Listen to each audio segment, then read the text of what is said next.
ऐसे ही educational video को पाने के लिए मेरे चैनल को सब्सक्राइब करें और साथ में बेल आइकन को प्रेस करें ताकि मेरे आने वाले वीडियो की नोटिफिकेशन आपको मिल सके। Okay, now let's start. Hello friends, कैसे हो आप सब। मैं विकास आपका स्वागत करता हूं आपके अपने ही YouTube channel study with Anil sir में। जैसा कि आप जानते हैं, अभी हम प्राचीन भारत का इतिहास पढ़ रहे हैं। प्राचीन भारत के पिछले वीडियो में हमने जाना कि मगध ही क्यों बाकी के 16 महाजनपदों में से आगे निकल गया। हमने इसके आर्थिक, राजनैतिक, सांस्कृतिक आदि कारणों पर चर्चा भी की तथा साथ ही मगध पर राज करने वाले वंशों का क्रमबद्ध रूप से ज्ञान प्राप्त किया। हमने इन वंशों को एक ट्रिक के माध्यम से याद किया था। यदि आपने वो वीडियो अभी तक नहीं देखा है तो मेरा आपसे निवेदन है कि सबसे पहले उस वीडियो को देखिए, उसके बाद इस वीडियो पर आइए। खैर, हम अपने आज का टॉपिक मगध पर राज करने वाले वंशों के बारे में पढ़ते हैं। पहला वंश है बृहदत्त वंश। 560 BC में मगध के एक प्रशासनिक अधिकारी चेदी राजवसु के पुत्र बृहदत्त ने बृहदत्त वंश की स्थापना की। तो दोस्तों, यहाँ हम देख सकते हैं कि बृहदत्त ने बृहदत्त वंश की स्थापना की। और बृहदत्त कौन थे? चेदी राजवसु के पुत्र थे और चेदी राजवसु मगध के ही एक प्रशासनिक अधिकारी थे।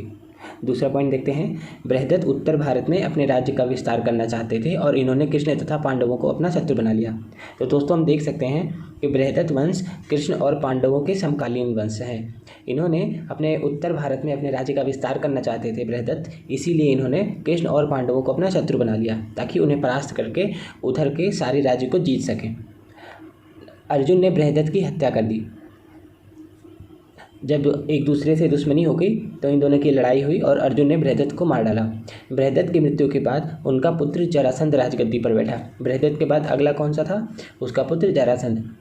अपने पिता की मृत्यु का बदला लेने के लिए जरासंध का भीम के साथ मल्ल युद्ध हुआ, जिसमें जरासंध की मृत्यु हो गई।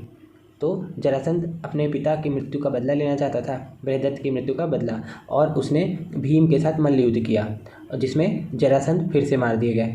जरासंध की मृत्यु के बाद उनका पुत्र रिपुंजय द्वारा मगध का शासन संभाला गया, लेकिन बाद में उनकी हत्या उन्हीं की एक मंत्री पुल्लिक के द्वारा कर दी गई।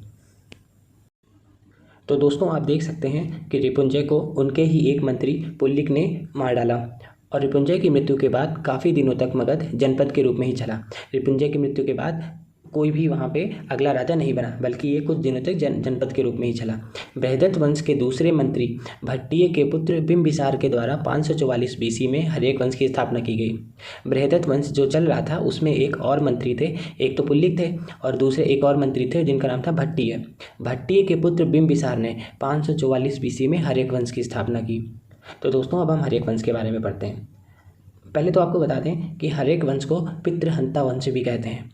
पितृहंता वंश क्यों कहते हैं? क्योंकि इसमें सारे राजाओं ने अपने पिता की हत्या कर रखी है, इसलिए इसे पितृहंता वंश कहते हैं। अभी आगे हम एक एक करके पढ़ेंगे। हर्यक वंश की स्थापना बिंबिसार के द्वारा 544 BC में गई। ये तो हमने अभी पढ़ाई। बिंबिसार ने मगध में सर्वप्रथम काशी तथा अंग का विलय किया। बिंबिसार जब राजा बने तो उन्होंने क्या किया? सबसे पहले काशी और अंग, इन दोनों को आपस में मिला दिया। अंग का राजा उस समय कौन था? ब्रह्मदत्त। ब्रह्मदत्त को हराया और उसे काशी में मिला दिया। बिंबिसार ने अपने पुत्र दर्शक को उपराजा बनाना चाहता था, जिसके कारण उसका दूसरा पुत्र अजातशत्रु उससे नाराज हो गया। तो दोस्तों, हम देख सकते हैं कि बिंबिसार ने अपना एक पुत्र जिसका नाम दर्शक था उसको उपराजा बनाना चाहते थे। वो चाहते थे कि बिंबिसार जब मरे उसके बाद दर्शक ही वहाँ का राजा बने, जिससे उनका जो दूसरा पुत्र था अजातशत्रु वो उनसे नाराज हो गया। कारावास के साथ साथ मृत्युदंड देने वाले मगध का पहला शासक बिंबिसार ही था। ये बहुत ही इंपॉर्टेंट क्वेश्चन है। अगर पूछा जाता है कि कारावास के साथ मृत्युदंड देने वाला पहला शासक कौन था, तो आपको लिखना है बिंबिसार। बिंबिसार ही था जिसने कारावास के साथ साथ मृत्युदंड देने का एक नियम बनाया। अगला देखते हैं। बिंबिसार के शासनकाल में एक वैद्य थे जिनका नाम था जीवक। दोस्तों, ये बहुत ही ज़्यादा इंपॉर्टेंट क्वेश्चन है कि बिंबिसार के शासनकाल में वैद्य का नाम क्या था? तो उनका नाम था जीवक। और शिल्पकार का नाम क्या था? उनका नाम था महागोविंद। ये मोस्ट इंपॉर्टेंट क्वेश्चन में से एक है। जीवक उनके राज्य वैद्य थे और शिल्पकार कौन थे? महागोविंद। 492 BC आते आते बिंबिसार और उनके पुत्र अजातशत्रु के बीच तनाव काफ़ी बढ़ चुका था।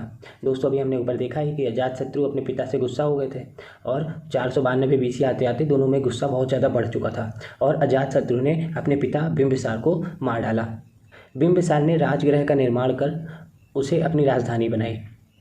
बिंबिसार ने राजगृह को अपनी राजधानी बनाई थी। बिंबिसार ने वैवाहिक संबंध स्थापित करके अपने राज्य का विस्तार किया। इन्होंने कौशल नरेश प्रसेनजीत की बहन महाकोसला से तथा वैशाली के चेटक की पुत्री चेलन्ना से तथा मध्य प्रदेश जो कि आधुनिक पंजाब है वहाँ की राजकुमारी क्षेमा से शादी की। तो दोस्तों हम देख सकते हैं कि बिंबिसार ने वैवाहिक संबंध स्थापित करके अपने राज्य का विस्तार किया। आगे देखते हैं अजातशत्रु के बारे में, जो कि अगला शासक है और बिंबिसार का पुत्र है। अजातशत्रु ने अपने पिता बिंबिसार को मार के गद्दी पर बैठा था। अजातशत्रु का उपनाम कोड़िक भी था। इसे पितृहंता शासक कहा गया। ये तो हम जानते हैं पितृहंता क्यों कहा गया, क्योंकि इसने अपने पिता को ही मारकर राजगद्दी पर बैठा था। इसका एक और नाम था कोड़िक। अजातशत्रु का कौशल नरेश प्रसेनजीत के साथ युद्ध हुआ। प्रसेनजीत हमने ऊपर पढ़ा कि कौन थे, कौशल नरेश प्रसेनजीत की बहन महाकोसला से बिंबिसार ने शादी की थी। तो अजातशत्रु ने उन्हीं के साथ युद्ध कर लिया, कौशल नरेश प्रसेनजीत के साथ। युद्ध का समझौता उनकी पुत्री वाजीरा से विवाह के पश्चात हुआ और प्रसेनजीत की जो पुत्री थी वाजीरा, उनसे अजातशत्रु ने शादी कर ली।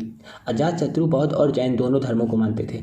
अजातशत्रु के शासनकाल के दौरान प्रथम बौद्ध समिति राजगृह की सप्तपर्णी गुफा में 483 BC में हुई थी, जिसमें विनायक पिटक तथा सुत्त पिटक की रचना हुई। दोस्तों हमने पढ़ा है पिछले वीडियो में, जब हमने बौद्ध धर्म के बारे में पढ़ा था तब हमने देखा था कि 4 संगीति हुई थी, जिसमें जो पहली संगीति हुई थी 483 BC में, वो अजातशत्रु के समय में ही हुई थी। अजातशत्रु ने ही पहला कराया था। कहाँ पे कराया था? सप्तपर्णी गुफा में, राजगृह में। और इसी जो ये संगीति हुई थी, इसी के अंदर ही विनायक पिटक और सुत्त पिटक, इन दोनों ग्रंथों की रचना हुई थी। अगला देखते हैं, अजातशत्रु का युद्ध बज्जी संघ से भी हुआ। ये वैशाली के थे बज्जी संघ, इनसे हुआ।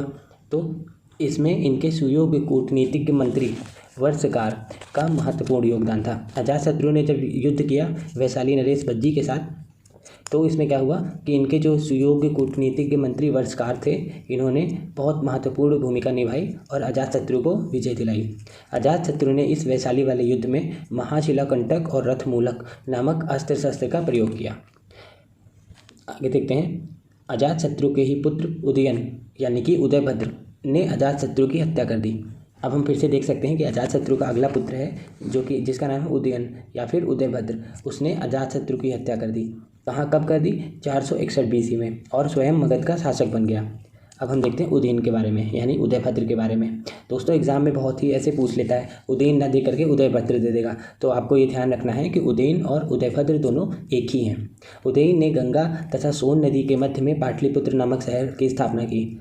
दोस्तों ये मोस्ट इंपॉर्टेंट क्वेश्चन में से एक है कि पाटलिपुत्र नगर की स्थापना किसने की? तो उसको की उदयन ने यानी कि उदयभद्र ने, जिसको कुसुमपुरा के नाम से भी जाना जाता है। पाटलिपुत्र का दूसरा नाम क्या है? कुसुमपुरा, लेकिन पाटलिपुत्र ही सबसे ज़्यादा फेमस है, आपको उसी को जानना है। और पाटलिपुत्र नगर की स्थापना किसने की? उदयन यानी उदयभद्र ने की। हर्यक वंश का अंतिम राजा उदयन का पुत्र नागदशक था। उदयन के बाद उसका पुत्र नागदशक राजा बना। नागदशक को उसके अमात्य शिशुनाग ने 412 BC में मारकर स्वयं को मगध का शासक घोषित कर लिया। नागदशक एक अयोग्य शासक था। उसके अमात्य शिशुनाग ने 412 BC में उसको मार डाला और स्वयं को वहाँ का शासक घोषित कर लिया। इसके बाद देखते हैं शिशुनाग वंश। शिशुनाग ने मारा और उन्होंने वहाँ का राजा खुद ही बन गया, इसीलिए अगला जो वंश है वो है शिशुनाग वंश। शिशुनाग ने शिशुनाग वंश की स्थापना की। शिशुनाग ने अपनी राजधानी पाटलिपुत्र से हटाकर वैशाली में स्थापित कर दी। तो दोस्तों अभी हमने देखा था कि उदयन यानी उदयभद्र ने पाटलिपुत्र नामक नगर की स्थापना की थी और उसी को अपनी राजधानी बनाया था, लेकिन शिशुनाग ने क्या किया? पाटलिपुत्र से हटाकर राजधानी को वापस वैशाली लेके चले गए।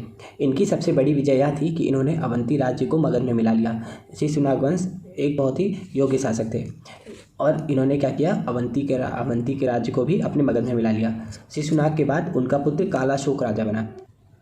कालाशोक पुनः मगध की राजधानी वैशाली से हटाकर पाटलिपुत्र में स्थानांतरित कर दी। कालाशोक जैसे ही राजा बना उसने क्या काम किया? मगध जो कि वैशाली में चला गया था, वहाँ की राजधानी वैशाली में चली गई थी, उसको वापस पाटलिपुत्र में शिफ्ट कर दिया। इन्हें काकवड़ भी बोला जाता है। काकवड़। कालाशोक के समय में वैशाली में द्वितीय बौद्ध समिति हुई थी। दोस्तों हमने पहले भी पढ़ा है कि 4 बौद्ध समिति हुई थी। पहला तो अजातशत्रु ने कराया था, दूसरा किसने कराया था? कालाशोक ने। तो इन्होंने कालाशोक के समय में ही वैशाली में द्वितीय बौद्ध समिति हुई थी। इनकी हत्या किसी अज्ञात व्यक्ति के द्वारा चूरा भोंककर कर दी गई। कालाशोक को किसी अज्ञात व्यक्ति ने चूरा भोंककर मार डाला था। शिशुनाग वंश का अंतिम शासक नंदीवर्धन था। तो दोस्तों इसी के साथ ही यह लेक्चर यहीं पे समाप्त होता है। आशा करते हैं कि आपको तीनों वंश जिसके बारे में हमने पढ़ा, बृहद्रथ वंश, हर्यक वंश और शिशुनाग वंश, इसके बारे में सब कुछ बहुत ही अच्छे से क्लियर हो गया होगा। और इसमें जो जो इंपॉर्टेंट चीज़ें हैं वो हमने अलग से आपको मेंशन करके बता दिया है। आप इसको बार बार वीडियो को देखो और सब कुछ समझने का प्रयास करो। और अगर आपको वीडियो अच्छी लगी हो तो लाइक का बटन दबाओ, और अगर आपको बुरी लगी हो तो डिसलाइक का बटन दबाओ। साथ ही कमेंट्स में लिख के आप हमें ये भी बताओ कि आपको ये वीडियो कैसी लगी या फिर आपको कैसे और क्या इंप्रूवमेंट चाहिए। साथ ही हमारे channel study with Anil sir को लाइक और सब्सक्राइब और शेयर करना ना भूलें। धन्यवाद।